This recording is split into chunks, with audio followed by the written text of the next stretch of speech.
지난 2018년 8월 공정거래위원회는 38년 만에 공정거래법 전면 개편안을 발표했습니다. 하지만 20대 국회에서 제대로 논의조차 되지 못하고 자동 폐기됐는데요. 공정위가 이번에 21대 국회에 다시 발의하기로 했습니다. 박천영 기자입니다. 고발권이 남용돼 기업 활동이 위축되는 것을 막기 위해 1980년 도입된 전속고발제. 담합과 같은 공정거래법 위반 사건은 공정거래위원회에 고발이 있어야 검찰이 수사와 기소를 할 수 있습니다. 정부는 지난 2018년 38년 만에 전속고발제 폐지 등을 담은 공정거래법 전면 개편을 발표했습니다.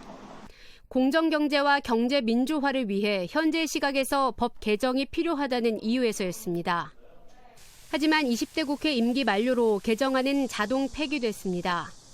이에 공정위는 같은 내용의 개정안이 21대 국회에서 논의될 수 있도록 절차를 진행한다고 밝혔습니다. 공정위는 2018년 제출했던 당시의 법안이 현 상황에서도 여전히 유효하다고 판단했습니다. 경제 상황이 조금 어렵긴 하지만 그렇다고 해서 경제 질서를 또 바로잡는 노력을 또 중단해서도 안 된다고 생각을 합니다. 왜냐하면 공정한 어떤 시장 질서의 확립이 결국 우리 경제의 혁신과 또 지속 가능한 경제의 토대가 될 수 있다고 생각하기 때문입니다.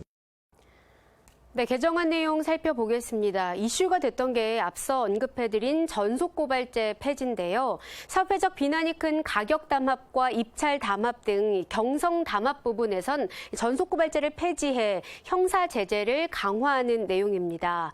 민사적 구제 수단도 강화됩니다. 피해자가 공정거래위원회를 거치지 않고 직접 법원에 불공정 행위의 금지와 예방을 청구할 수 있도록 사인의 금지 청구제가 신설됩니다. 이외에도 개정안에는 행정집행의 실효성을 높이기 위해 과징금 상한을 기존보다 2배로 올리는 내용도 담겨 있습니다. 공정거래법 전면 개정안에는 대기업 집단의 정책 개선안도 포함되어 있습니다. 기업 집단의 사익 편취 규제를 강화하고 소유, 지배구조 개선을 위한 내용입니다. 사익 편취, 이른바 일감 몰아주기 규제 대상이 확대됩니다. 기존에는 총소유가 지분 기준이 상장사는 30%, 비상장사는 20%로 나뉘어 있었는데요. 이를 20%로 일원화하고 이대 기업이 50%를 초과해 보유한 자회사도 규제 대상으로 넣었습니다. 이에 따라 규제 대상 기업은 기존 210곳에서 600곳 가까이로 늘어납니다.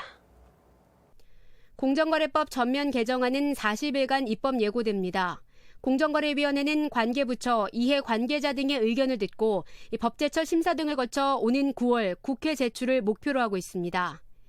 개정안에 대한 의견 제출은 다음 달 21일까지 통합입법예고센터를 통해 온라인으로 제출하면 됩니다. KTV 박천영입니다.